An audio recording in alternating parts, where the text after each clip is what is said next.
And we're back on National Signing Day. It's not over yet, but it's getting close. Brian Kelly joins us, the head coach at LSU. His second early December signing, although last year I think he barely found out where his office was. Coach, great to have you on. How different is it today than a year ago when you were just landing in Baton Rouge? I found my office, Paul. That's been comforting. No, it, certainly, as you know, if you have a full year to really build relationships with the players and the families, and certainly have a staff now that you spent some time with, there's great continuity and everybody's pulling in the same direction and makes this a lot smoother. Yeah, there's so much that goes into it, and you've done it at the highest level for a very long and successful period. But this year, it seemed like coming off of a big year, and I know sometimes recruiting is always a little more in the future than a media. But what type of residuals did you sense overall from your surprising year to all of us? Well, I think what it does more than anything, Paul, is that when you talk about, playing for championships, it can fall on deaf ears if you're not close. Certainly, we didn't win the SEC championship, but we can see that we've got a football team that can compete at the highest level. We've got some work to do. There's no question.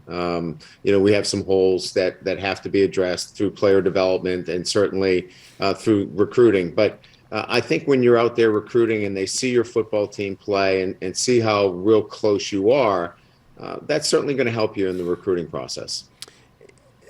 We meaning in the media, talk about this NIL and the portal and all these things that you have to contend with on a daily basis. But from year to year, and you've done this now throughout the life of the NIL, which is a year and a half old. The portal is out there now.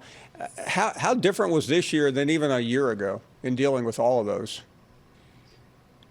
Yeah, so I think everybody's got a good sense of how to utilize free agency or the portal as it relates to their program. You're either going to be developing it with freshmen and then using the portal to kind of fill in some of the needs you have in the program, or you're all in for the best players out there. And so we clearly are going to build our program through freshmen. And then if we still have some weaknesses within our program, we're going to fill it in the portal. So it's not going to be across the board, every single position. You're not looking for a quarterback every year. You're not looking for, a wide receiver or a particular lineman, but you have obviously needs that you're going to address through the portal. And I think that's what's happened after year one, especially for us here, and that's how we've navigated it. It's still a bit of a moving target because now you have NIL in there and you have people calling you saying, hey, I can place this guy, but it's going to cost X. Those are the issues and the downside of having unfettered free agency. But, that's the world we live in, and so we've got to navigate through it. I know you have to live with it, but we both have seen a lot through our lives. It's still almost, maybe not as much for you, but it's still almost unbelievable talking about some of this stuff, the way players are coming and going. How do you view it? I mean, I realize you're the football coach at LSU, but as somebody who's been in the game for so long, it still has to be a tad bit bewildering, does it not? It certainly is. And I think for me, more than anything else, that's why we've tried to minimize the use of how we go about in utilizing the portal. Now, look, there is the ability to reset your roster, so there is an advantage there. I've tried to look at what are the advantages. Look, in 1 year, Paul, we're going to turn over 75% of our roster. And having the transfer portal has allowed us to do that. In years past, you were holding on to players because there was no place for them to really go. Through the transfer rule, it was difficult for them to want to transfer. So there are some advantages. I think you use them to your advantage, but you've got to be careful because certainly if you're in the transfer portal, there are some downsides to it, and some of them are inducements, and they can even be such that you can get into the tampering situation. So minimize, have a plan, navigate it the best you can, and hopefully down the road we can continue to close these windows so they're tighter. And look, I don't know that legislation's coming down the road anytime soon here, so have a good plan moving forward. Coach, it doesn't seem like it is. And every day there's another story out there. One coach the other day talked about a particular player, not in this league, but you don't only hear things, you know things because it's happening to you or someone else. Is there really much coaches can do at your level? You're at the highest level. You're one of the most prominent head coaches in the country. When you hear something that is just that is just gobsmacking. I mean, what can you do about it? Well, it's discussed in our SEC meetings, and I think Commissioner Sankey believes that we should be the lead when it comes to addressing anything that is not good for our game, and we know that the impact here is ultimately not the best for our game, and so. That's why last year we looked to close these windows in the transfer portal, which I think helps.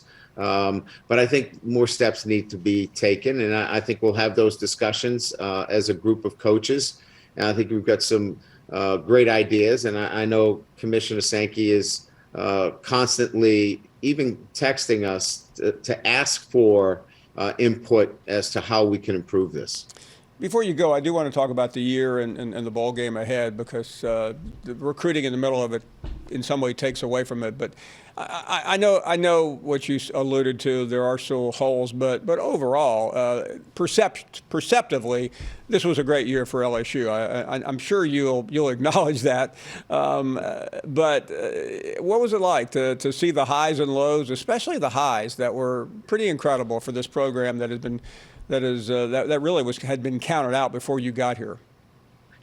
I just think, what really stood out for me was the fight of this group that finished last year, that didn't want to finish last again, but matter of fact, wanted to compete for a championship. And so the fight of the team and then having an opportunity to play their very best when their best was needed against a great Alabama team, or going on the road against Florida and Auburn, winning close games against Arkansas. I mean, those are the kind of wins that start to shape a program and its grit. And so in this first year, we were able to certainly begin building a foundation of consistency. And that's what we'll look for, Paul, moving forward, is consistency in this program. We didn't finish the way we wanted to, not with the kind of consistency.